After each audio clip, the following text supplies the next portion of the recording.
time is here to go through the patch notes of Season 12. We're getting a bunch of new things in. I haven't looked at them yet, so let's look through them together. So let's just get right into it.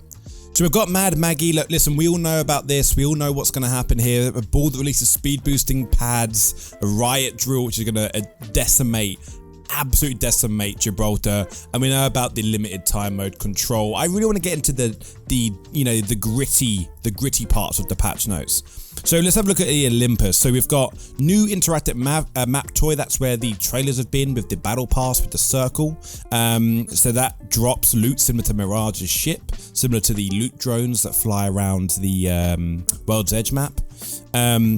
Players in the regular player queue will drop exclusively into Olympus for the first week of the season. Then we get Stormpoint and Kings Canyon. Now listen, I'm super excited for this. I feel like they needed 3 maps in rotation, and World's Edge needed to be gone. Really needed to be gone. So let's have a look at Stormpoint updates. So we got a wildlife update. So Prowler damage has been reduced from 30 to 20. The completion 90 to 150. Just in time to get the flatline in the replicator. So basically they've overhauled them. So it's less random and more fair. Only 3 Prowlers will target a player at one time. No, why did they change that? That was so funny seeing 8 chase after one poor guy. They're neutral outside the ring. Ooh, that's an interesting change.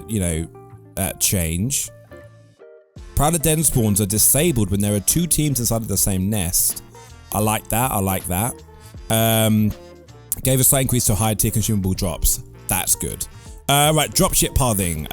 They have changed the drop. I mean, they might as well just let you go across, right? That's the entire map. I don't think there's any blue that doesn't cross. Now let's have a look here. Ranked update.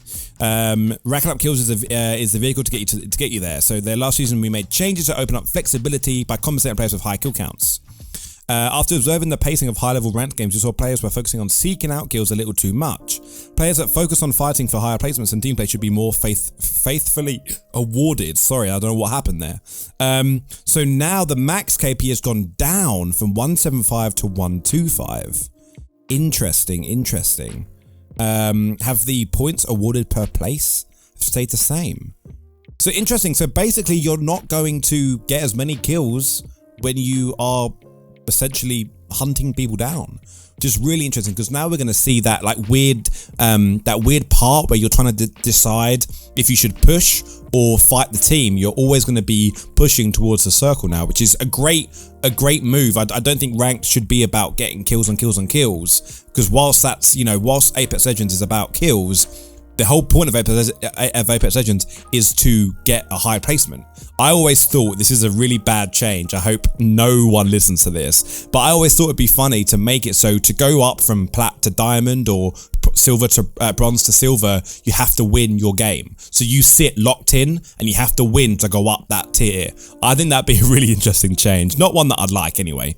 Well, let's have a look here. So now, during the season, we'll be releasing a new feature where players will be able to determine which players they want to receive voice and text chat from. So you can now choose everyone, friends only, or off. That is interesting.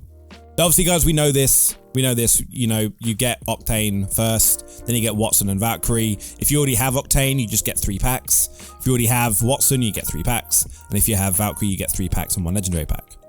Right, patch notes. This is what we're all about. Crypto's drone and other quality of life. So added game state, ring information around timers, minimap kill feed, team status, and ping information to the drone's HUD. That's good. Oh, that looks much better. Now you can see what's going on.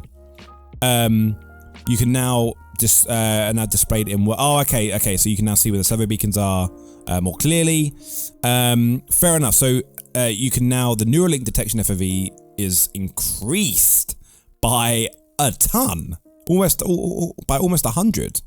Okay, fair enough. And basically you can now pressing the tactical button causes Crypto to send the drone flying in a straight line in the direction of Crypto's view. If thrown into a wall, the drone will hit the wall and reorient itself so it's facing away from the wall. Crypto's looking really good right now. His health is down. The drone health is down. Look, listen, that sounds really good. I'm not gonna lie. Also, I have been rumored that there's a Pathfinder and Valkyrie change. I hope that's not real before I scroll down. Caustic, yeah, good. I like this. Traps are destroyable after detonation. I like that. That's fine. He's useless in my opinion. You know, everyone hates me for that statement, but I think he's pretty useless. Oh, that's it. Only Crypto and Caustic changes. Okay.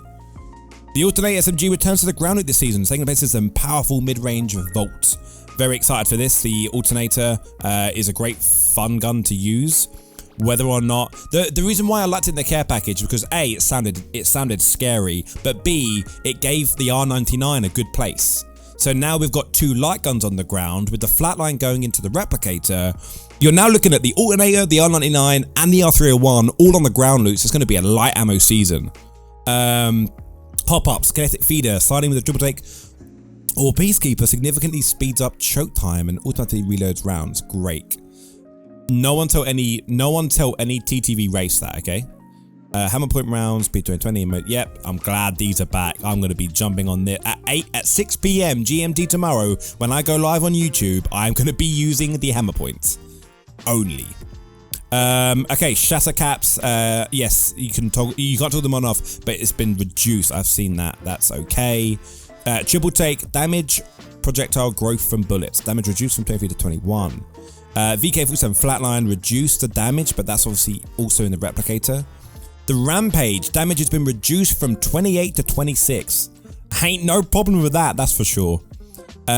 Reduced number of shots during the rev state, that is also okay. Let's get the Rampage out of the game. Now, fully kitted rotation, added the RE45, the triple take, Peacekeeper, Prowler, and Havoc. I am not a fan of that. The RE45 gold is okay. Triple take gold will be quite good too. So will the Peacekeeper. The Prowler, I find it hard to use a Prowler sometimes. And the Havoc, I really can't stand. I loved the Mastiff. I love the 37 repeat. I love the R301. I love the car and I love the longbow. So unfortunately, I'm sad to see this, but I'm happy to see some changes. So right, here we go. Flatline and DMR are craftable for 30 mats. So that means for the price of ammo, you can get the flatline or the longbow. Basically what they're saying is there's no point having them in the drop. There's no point having them on the floor anymore. Shove them in there and you can get what you want. We're going to see a lot more people dropping at the stations now to get these as well. So who knows? They come with no attachments and 2 boxes of ammo. Interesting. So if you can loot up quickly, you can get flat. If you land, say for example, you landed at Harvester in World's Edge, you can drop onto that bit, open up a care package, which is 5, and a station thingamajig, which is 25, have enough to get a flatline and 2 rounds of ammo. That's quite scary. Right, here we go. Bug fixes in life. Missing voice legends. Cool. I don't think there's going to be anything too interesting in here, to be honest. Arena fixes, L-Star Impact VFXs. I'll scroll through these. You can pause them whenever you like to, and you can read through them as well. Why they have changed World's Edge when it's no longer in the game this season's odd, but I guess fine. I thought Gibby's shield had gone up. I thought Gibby's shield had gone up. That's very interesting. How bizarre. Added the ability to see your teammates' survival item. Oh, so you can now see what they're running, whether they've got heat shield or mobile. Respawn beacon. Private match updates. The minute we can get a private match is a game changer. Obviously, we can't get them now. Quitting players can no longer deny kills or assists. That's perfect. Okay. Yeah, this is interesting because they're obviously getting ready to put out private matches, but they're not putting it out yet. But it's nice to see that they're including this in the patch notes because it does go to show that they are looking at including it essentially, private matches into the actual game. Now listen guys, they're the patch notes. Interesting stuff. What are you most looking forward to? I will be live on this YouTube channel tomorrow, waiting for the new season to start. I'm really pumped. I'm really excited for it. I'm going to be playing Control. I'm going to be playing Ranked, Unranked, checking out everything. I'm really pumped. I'm not going to lie. Guys, what are you interested in? What are you looking for? Let me know in the comments below. And until the next video, I'll see you later.